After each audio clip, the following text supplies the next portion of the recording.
Well, the basic job that we hired Jim to do was to implement the strategic plan for back then, the Amelia Mary Foundation. And the strategic plan had, I would say, 3 major components. The first one was to take the 2 foundations, St. E's and St. Joe's, and combine them into one. The second one was to actually add resources to make it a more effective foundation. And by resources, I primarily mean higher staff. And by making it more effective, I primarily mean having it raise more dollars than it had in the past. And then the third component was to come up with community projects that the people could support. And Jim did that, or Jim and his staff did that. Well, you know, I had been working to get this center established for 18 years before Jim came to the scene. Went through quite a few administrations, and nothing worked, just nothing, for always a reason for just keep putting it on the shelf. I met Jim for 5 minutes. After 5 minutes talking to him about my frustrations, about my goals, what I wanted to see happen, he said, you know, I think we're going to do something about it. Right now, in fact, I'm having a meeting with Bob Schroeder, and 3 days later, he said, we're going to start fundraising. I met with him the first time, and we talked a little bit about whether I'd be interested in being a participant in the project. And it sounded interesting to me, again, because of the scope. It was a little bigger than the things we were normally used to doing.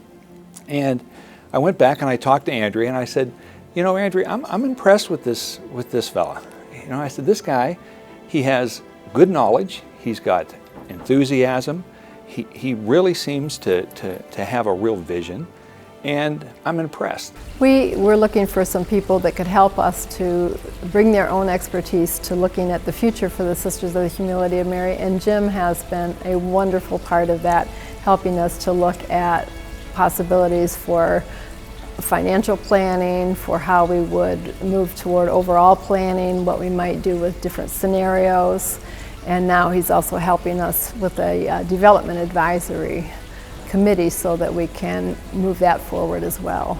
Well, I asked Jim if he would be interested in being a board member here at Mill Creek Children's Center. He immediately responded that he would, and when he came on board, it was an enormous benefit to the board and to the facility. He was quickly put into the president's spot on the board, and he has led this facility and that board in an absolutely positive and dynamic direction. I think if there's one word that would really describe Jim, is that he is a friend. He's a very open person. He shares with me a couple of interests. One, we both have a pretty evolved sense of humor. He likes to play golf, and we share that. And he's also a photographer, and so that's something also that I'm interested in. In fact, I have one of his very fine photographs of France in my living room. His friendship goes beyond anything that's personal with me. I think he deals with everything in a very open and friendly manner. Even when he disagrees with you, perhaps, in certain things, well, he still has a way of bringing those disputes into a good pattern that comes to be a resolution, and he doesn't leave people. You come away from him thinking that he must have been right all along. So, through his years of leadership and his management style, his fundraising ability, he has developed many close friendships with people who have wanted to support all of these activities, and really they continue to provide excellent health care to the community within the Valley. And I just am so pleased that he's receiving this award, because there isn't anyone that represents it more truthfully and faithfully.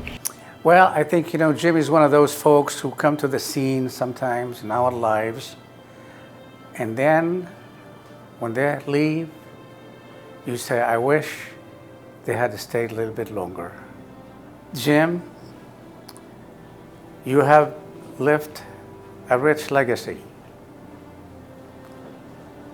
not only in buildings, in organization, and leadership, but also you have give a new meaning to philanthropy and fundraising. For that, we are very grateful. We wish you a happy retirement and the best that you deserve, because you are the best.